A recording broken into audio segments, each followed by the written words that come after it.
తూర్పుగోదావరి జిల్లాలో టీడీపీ నేతల అరాచకాలు హద్దుమీరుతున్నాయి. గోపాల్పురం మండలం చిట్యాలలో వైఎస్ఆర్సీపీ నేతకు చెందిన ఇంటిని కూల్చివేయడానికి సిద్ధమయ్యారు అధికారులు.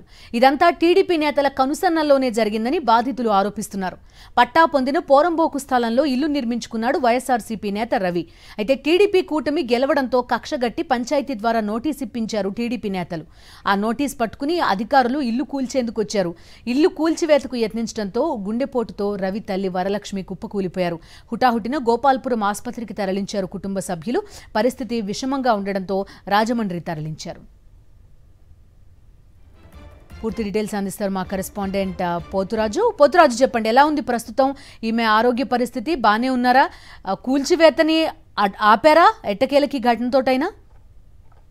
దిండు తొడవచ్చు ప్రధానంగా కూటమి అధికారంలోకి వచ్చిన కాడి నుంచి కూడా వైఎస్ఆర్సీపీ శ్రేణులే టార్గెట్ గా రెచ్చిపోతున్నారని చెప్పొచ్చు. ప్రధానంగా చూసుకుంటే కనుక ఉమ్మడి పశ్చిమ గోదావరి జిల్లా వ్యాప్తంగా గత కొంతకాలంగా చూస్తే కనుక వైఎస్ఆర్సీపీకి సంబంధించినటువంటి నగరాల్లో ప్రధానంగా ఎవరైతే నేతలు ఉంటారో వారిని టార్గెట్ చేస్తూ కూడా వారి ఇళ్లపై కూడా ధ్వంసం ఏర్పడుతున్నారు. అదే రీతిలో కూడా గోపాలపురం సంబంధించినటువంటి ఎవరైతే సేవాదళకు సంబంధించిన అధ్యక్షులు ప్రవీణ్ అయితే ఎవరున్నారో మండల అధ్యక్షుడు ప్లస్ చిట్యాల గ్రామానికి సంబంధించినటువంటి వార్డు మెంబర్ కూడా అతని ఇంటిపై కూడా పుస్తకాలు ఎవరైతే టీడీపీ నేతలు ఉన్నారో కక్షపూరితంగా ఫిర్యాదులు చేసి పంచాయతీలో ఉన్నటువంటి గ్రామకాంతం భూమిలో కూడా నిర్మించుకున్నటువంటి సుమారు 10 ఏళ్ల పైన అతను ఆ ఇంట్లో ఉంటున్నాడు.